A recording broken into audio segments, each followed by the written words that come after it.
আমরা প্রথম থেকে রইসুদ্দিনের বিচার নিয়ে শঙ্কিত। প্রশাসন বিভিন্ন কেন্দ্রিক এবং তারা পুলিশ প্রশাসন সহ তারা চাচ্ছে যে যারা আসামি তাদেরকে ছেড়ে দেওয়ার জন্য এখানে উপরের থেকে চাপ সহ পারিপার্শ্বিক চাপ, রাজনৈতিক চাপ। আমরা মনে করতেছি এই চাপটা যারা স্বাধীনতা বিরোধী চক্র, যারা জঙ্গিবাদের উত্থান, যারা জঙ্গিবাদী সৃষ্টি করেছে তারাই এই বিচারটা না হওয়ার জন্য একদম দায়ী।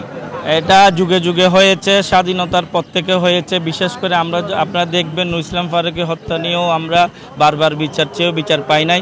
তারাই ধারাবাহিকতায় রইসুদ্দিনের বিচারটা এইভাবে তারা প্রশ্নবিদ করছে, তারা বারবার আমাদের তামাশা শুরু করছে।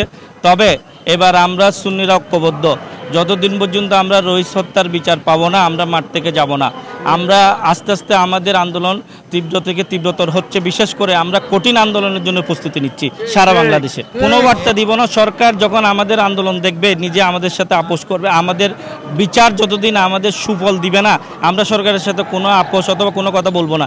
আমরা রাজপথে থেকে আমাদের অধিকার আদায় করেছি।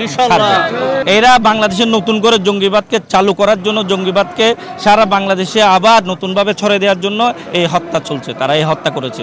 যারা ইসলামের সত্যিকার অর্থে যারা কোরআন সুন্নাহর বিপক্ষে অবস্থানকারী তারাই আজকে রইসুদ্দিনকে হত্যা করেছে। রইসুদ্দিন কোরআন এবং সুন্নাহর পক্ষে, নবী ইসলামের আদর্শের কথা বলছেন বিদায় তাকে এভাবে নির্মমভাবে হত্যা করা হয়েছে। এই মসজিদ কমিটি রয়েছে, যে মসজিদে তিনি চাকরি করেন, এই মসজিদ কমিটির সাধারণ সম্পাদক করে আমার ভাইকে নির্মমভাবে অত্যাচারের পর অত্যাচার করে হত্যা করা হয়েছে। তাদেরকে অবিলম্বে গ্রেফতার করার দাবি জানাচ্ছি।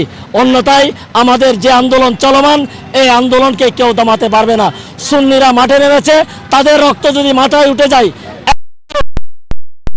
তারা মাঠে থাকবে দাবি আদায় না হওয়া পর্যন্ত। জামাতের কর্ণধার বিশ্ব আলেম দিন আল্লামা রইসুদ্দিনকে গ্রেপ্তার করার পর থেকে এ পর্যন্ত 7ম দিন হয়ে যাচ্ছে। আমাদের রাজপথে আন্দোলন চলমান রয়েছে, তারপরে প্রশাসনের চক্ষু খুলতেছে না। আমাদের রইসুদ্দিন ভাইয়ের এখনও পর্যন্ত মামলা নেওয়া হয় নাই। আমরা যতদিন পর্যন্ত রইসুদ্দিন ভাইয়ের মামলা গ্রহণ করবো না ততদিন আমরা রাজপথ ছাড়বো না।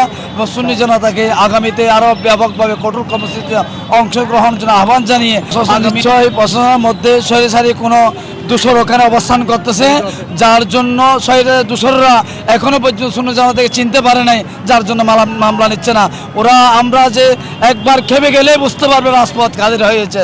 সুন্নিয়তের রাজপথ এখনো উর্বর, সুন্নিয়তের হাতে রয়েছে। আমরা বুঝিয়ে দেবো আগামীতে রাজপথ আমাদের এবং বাংলাদেশ আমাদের সাথে রয়েছেন। এই রেখে বাংলাদেশ প্রশাসনকে বলবো আগামীতে কঠোর কর্মসূচি আসার আগে খুনিদেরকে গ্রেপ্তার করে দৃষ্টান্ত শাস্তি দান করে।